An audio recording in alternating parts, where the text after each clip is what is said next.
HRheadquarters.ie, the podcast. You're very welcome to our HR headquarters conversation. Today we're chatting to Reena Anand, who is a neurodiversity consultant and founder of Being Inclusive, championing a future where neurodiversity is celebrated and all individuals have the opportunity to reach their full potential. Reena, hello. Hello, thank you for having me today. Well, we're delighted to talk to you. And I'm going to start, Rina, by asking you to tell us a little bit about your background and your journey into becoming a neurodiversity consultant. Thank you. Yes, so I've had quite an interesting journey, I would say. I started my career as a lawyer and practiced for a few years before becoming an ombudsman. So I've always had at the back of my mind, something of a social activist kind of thread within me. And whilst I was working as an ombudsman, I specialized as well in cases involving race and disability discrimination. And I founded a team, I led a team which dealt with the most vulnerable consumers in society. So often victims of abuse or people with very significant mental health challenges, and also a significant number of autistic consumers. Now, as I was doing all this work, it really piqued my interest. I became particularly interested in some of the barriers that people from marginalized groups in society faced. And as this was happening, I started to have some challenges with my own son. And after, it's a long story, so I won't go into it in the intro, but we received his autism diagnosis at the age of 5. He's 11 now. And it was really eye-opening for me. And the more I researched and could see how different groups in society experienced greater levels of marginalization based on their difference, it really made me want to make some kind of positive impact in this space. And so 3 years ago, I decided I would utilize my skills, upskill myself with more knowledge and practice, and start a consultancy which really helps organizations to embed neuro-inclusion into their workplaces. So they're really harnessing the talents of their people to the very best of their abilities. And it's great. It's going well. Since then, I've had my younger son's autism and ADHD diagnoses too, as well as my own. So we are quite a fun, not very quiet family on most days. And a busy mum of 2 as well.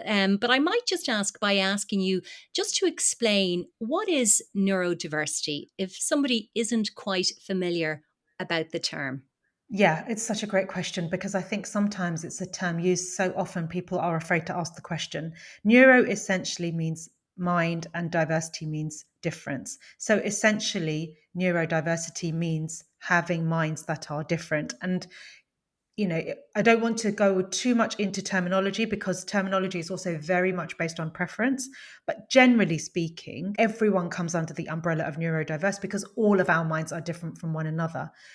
But what we see is particular characteristics which are identified with certain conditions such as autism, ADHD, dyslexia, dyspraxia, and others.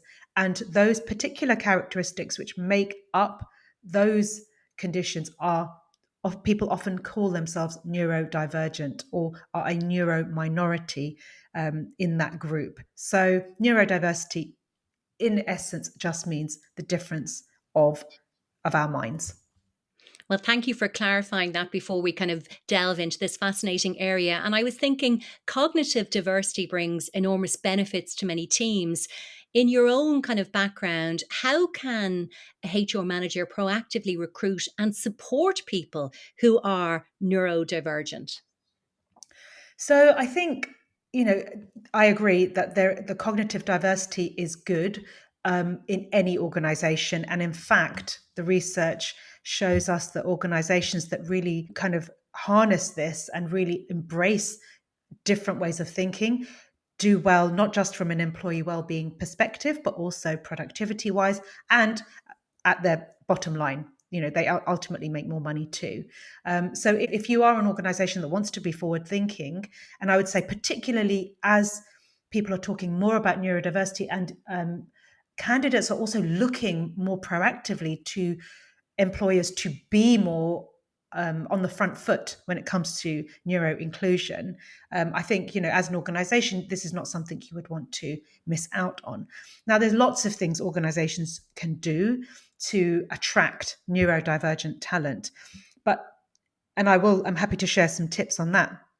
But it's really important to remember it's not just about attracting them, it's also about retaining them. And that's another, I guess, a point at which the research demonstrates to us that where lots of organizations do fall down. So they'll get the candidates in, but then the infrastructure and the support isn't there, and often those neurodivergent people will not be supported and will end up leaving. So, but to answer your question in terms of attracting neurodivergent talent, firstly, I would say offer the ability to apply for positions in multiple formats and ensure that any online mechanisms to attract your candidates are also accessible. So, can those platforms be used with screen readers? Do they do speech to text and text to speech? Can you adjust the fonts, etc., etc.? If you do need to have interviews, and I say that because it's not always necessary to have to interview a candidate, or if you do, it doesn't have to be the first thing that you do. Depending on the type of job, it could be anywhere in that process, or potentially not at all. You could have a job trial or something else. But if you do interviews, think about flexible options. Think about doing it virtually, allowing some extra time, maybe sharing the questions in advance, and that can really help to reduce anxiety. Also be aware that it's really important for organizations to have kind of like a cultural awareness around how neurodiversity can present. So for example, culturally, we would perhaps expect people to make eye contact during an interview. And if someone doesn't, we might think, oh, they're hiding something, or maybe they're a bit shifty. But actually, for a lot of neurodivergent people, making that eye contact can be painful, but also it can be distracting. When I'm in my deepest thinking, and I'm even in this situation, you can't necessarily see me, but I'm looking off to the corner as I'm processing my thoughts, because if I were to try to focus on one particular point, I wouldn't be able to gather those thoughts. So it's really important we look at, are we measuring people for how well they fit in to the status quo, or are we actually allowing them to bring their whole selves to these interview or application processes and really seeing kind of the gold that is within them? There's lots of other things you can do during onboarding, such as providing mentorship opportunities and creating personalized training plans. And, most things, if not the vast majority of adjustments for neurodivergent people, are low to no cost and benefit all employees. So it's not that these are only things for neurodivergent people, that only neurodivergent people will benefit from. Actually, it's far from the truth. And you make lots of very interesting points there. But I was wondering, it's about retaining your staff and those, that gold that you mentioned. How can managers create neuro-inclusive environments where people can thrive? So there's lots of ways. Really, fundamentally, it will come down to the culture that is created in an organization. So ideally, an organization should be looking to not have to do different initiatives for different people in the long term. I appreciate for now to get that process rolling, you might have to, but the longer term vision should be just the organization is inclusive.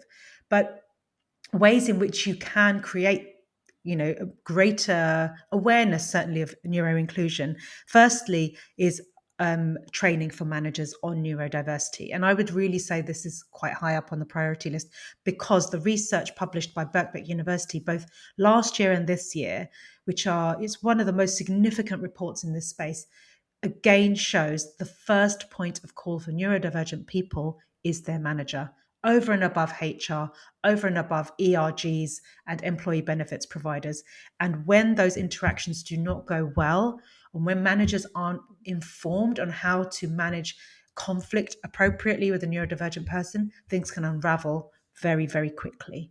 The other thing is, also, when there's a lack of consistency in the manager population, often very talented neurodivergent employees will not apply for promotion and for other jobs, because there's that uncertainty that they will potentially, receive a manager who doesn't get them at the same level as their current one. And that's a loss of talent to the organization. It's less productivity, it's less money. And that person is in a job where they're not really fulfilling the best of their potential. So upskilling managers, I would say, really should be a core priority. I think another thing that's really helpful is creating spaces for neurodivergent people, to create that community. So whether that's an employee resource group, whether that's bringing in people, because not everyone may feel safe to share if it's a new initiative in an organization. So bringing in external speakers to run, training sessions or webinars or lunch and learns, whatever it is, but just to show that the company is taking it seriously and cares about their people. That's a really great way. And then I suppose even, showcasing what you are doing or what your plans are is another great way. So if you're in your recruitment, do talk about what you've done so far and do talk about your plans, because that's attractive to a neurodivergent employee. There's that sense of they're going to support me, and actually I feel like I could belong in this organization. So that's just a few. And some really great points that you mentioned there. And as you were talking, Rena, I was thinking of your own journey as a mother, a mum of two.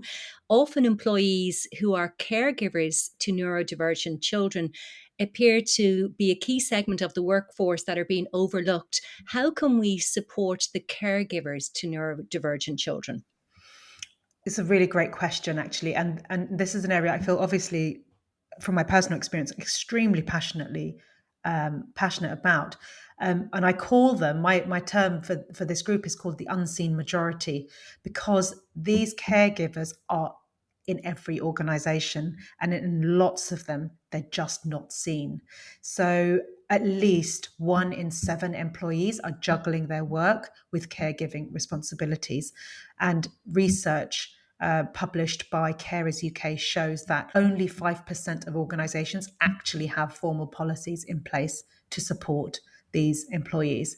That can just have a massive impact on the well-being and the productivity of those employees, because they're managing really intense home lives, and then often quite intense job roles or responsibilities at work as well, and that can have a longer term impact on them. Your point that you were making there about the unseen majority, the caregivers, does being a caregiver, does that affect their work performance, or maybe their thoughts about going for those job promotions?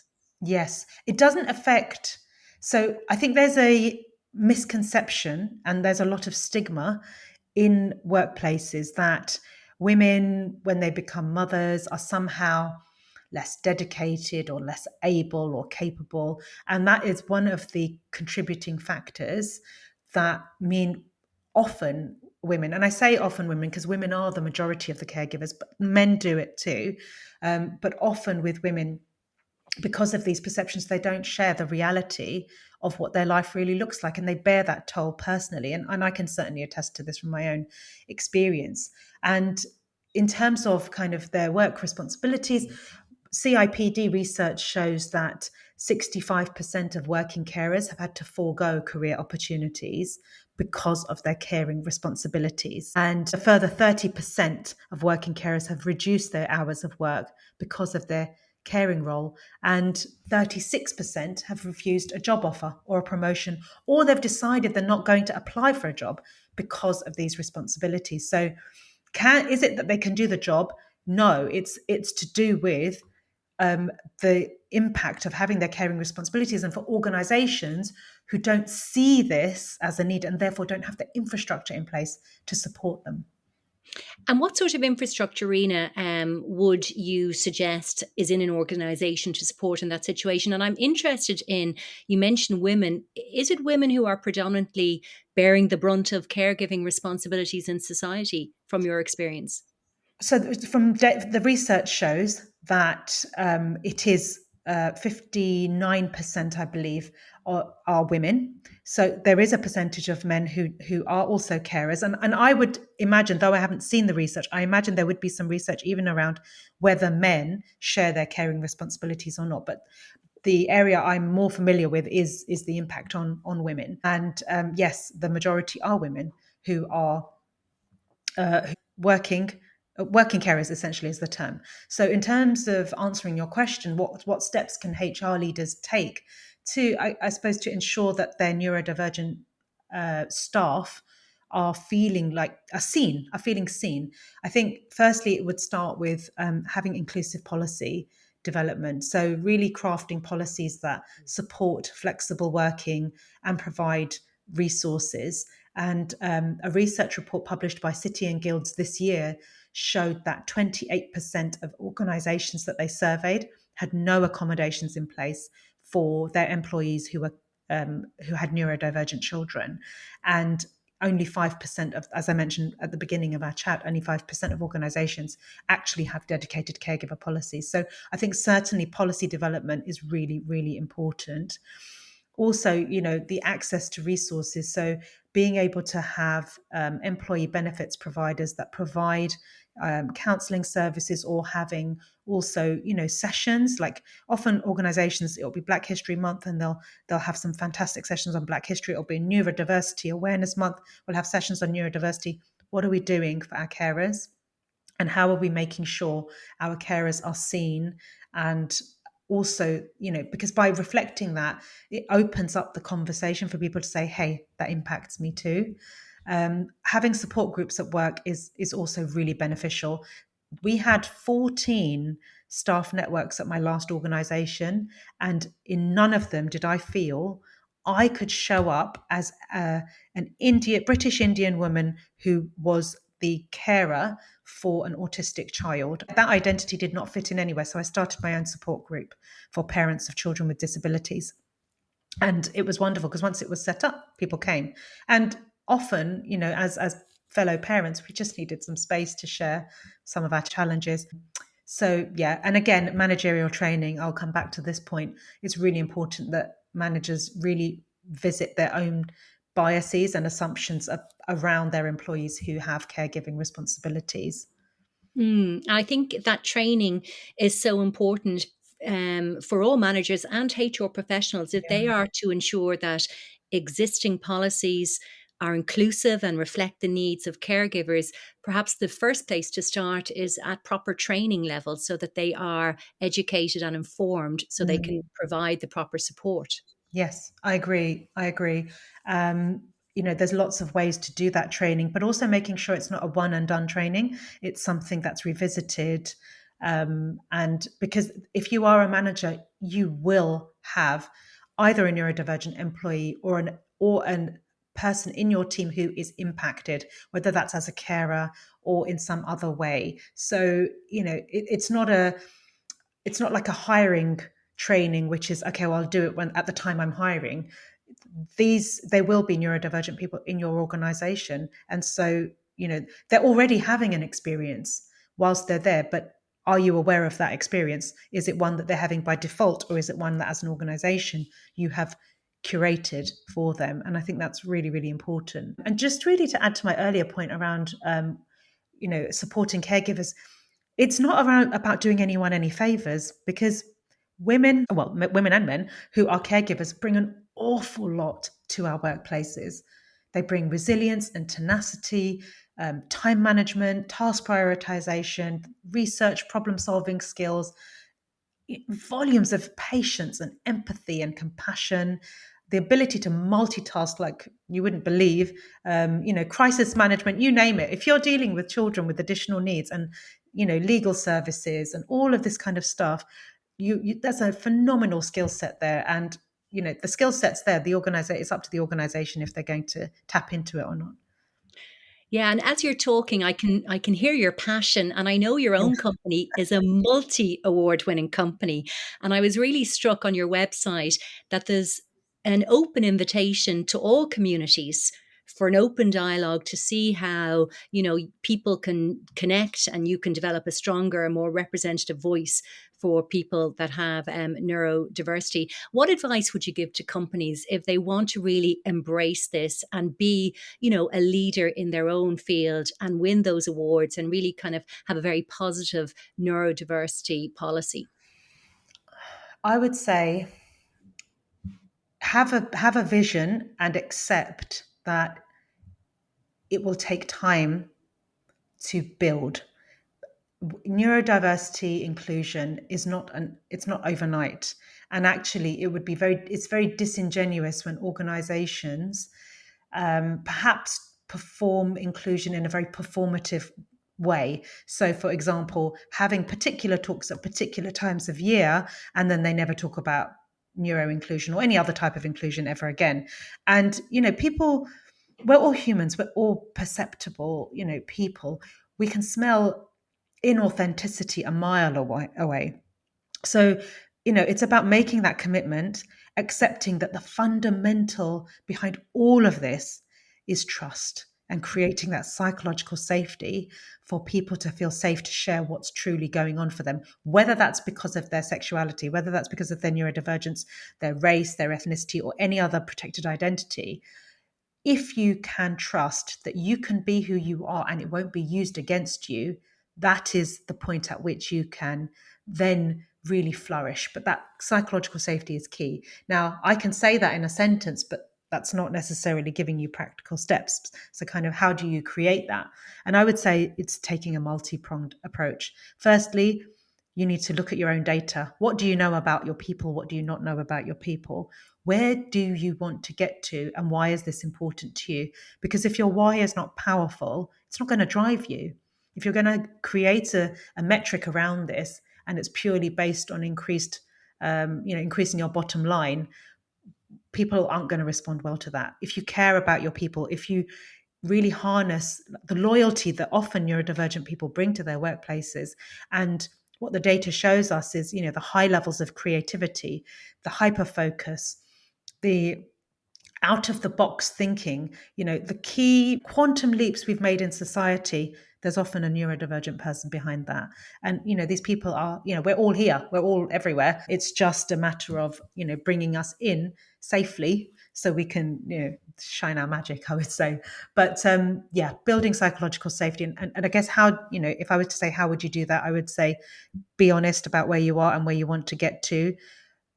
Create employee resource groups, which are safe spaces for people to share what's going on for them, but then fund and sponsor them properly. So I would say employee resource groups should have an executive sponsor, and they should also be given funds to be able to, host the talks and the other inclusion initiatives that they want to. And there should be a dotted line between those employee resource groups and HR development of policy. So they shouldn't be sitting alone in a silo just as a community social group. This is actually your hub of data that will tell you how your organization is performing, should you choose to adequately resource and take care of that body of people. And then do look at your policies. What policies are absent? Obviously, you can't have a policy for every single thing, but you certainly can look at what reasonable adjustments are available. What can you make? What's your carers policy? Are you giving the bare minimum or more? And actually, even what the law provides, I would even say as a carer, but also the data shows it's not enough. So you've got to look beyond just what the law provides and look at flexible working more broadly. But those are just a few ways that if you really were thinking, okay, we're going to get serious about neuro inclusion, where do we start? Well, a great place to start is with your data and your vision. And I think a good thing to mention at this point is that Neurodiversity Celebration Week 2025, it's coming up Monday, March 17th. It's going on to the 23rd of March. And an organisation maybe could plan now to start thinking about that. And I know, Rina, you also wrote a fantastic article on our very own website, HR Headquarters, about supporting caregivers of neurodivergent children. And your own company, Being Inclusive, offers great support to people. If anybody's listening in and maybe wants to reach out to you to kind of maybe you come on board and help them create the culture that you talk about, they can do that. Absolutely. It would be a pleasure. And yes, absolutely. That's exactly what we do. We partner with the organization, and everything we create is bespoke, whether that's your lunchtime learning sessions or whether that's consultancy and designing e-learning for your managers. It's all bespoke to where you are at. So you don't feel like someone is dragging you somewhere that you're not prepared for. But yeah, as you say, Neurodiversity Celebration Week is coming up, and it's a great opportunity for you to really make your mark on where you stand as an organization. And there are lots of ways you can do this. You can host educational initiatives. So, as I mentioned, you could pebble different workshops or seminars or lunch and learns over the course of that month or in the run up to it as well, to demonstrate your ongoing commitment to neuro inclusion. You could, depending on the level of psychological safety in your organization, you could either encourage employees to share their own neurodiversity journeys, or there are many videos and other resources that you could put out that have already been created, where people share their personal stories around neurodiversity and being parent carers of neurodivergent children, just to get that conversation going. And managers can even use that as a topic to then have a conversation with their teams about. And also, if you're doing things that are positive, like offering flexible work schedules or personalized support in any way, showcase that to your employees. Often employees don't know what wonderful things are already going on in their organization. I had been in mine for so many years and not identified as a carer. In my head, being a carer was someone who looked after perhaps their elderly parents.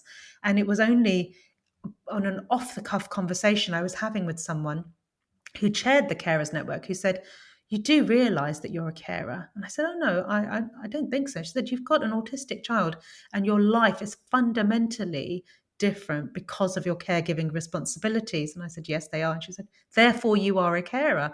So I think, often people they don't identify, and so they won't necessarily be aware of what organizations offer. So it's a great chance to really celebrate and showcase the wonderful things you are offering. And also, do partner with external organizations, people like myself or other people who provide resources and speakers around neurodiversity. You might choose to focus on an aspect, maybe autism or ADHD or dyscalculia. There's so many topics, but I think the best thing is to just start as well, not to over engineer it. Well, I have no doubt we'll be chatting to you again in the future, possibly around March 17th, Neurodiversity Celebration Week. But for now, Rina from Being Inclusive, thank you very much for talking to us at HR Headquarters. Thank you very much for having me. HRHeadquarters.ie, the podcast.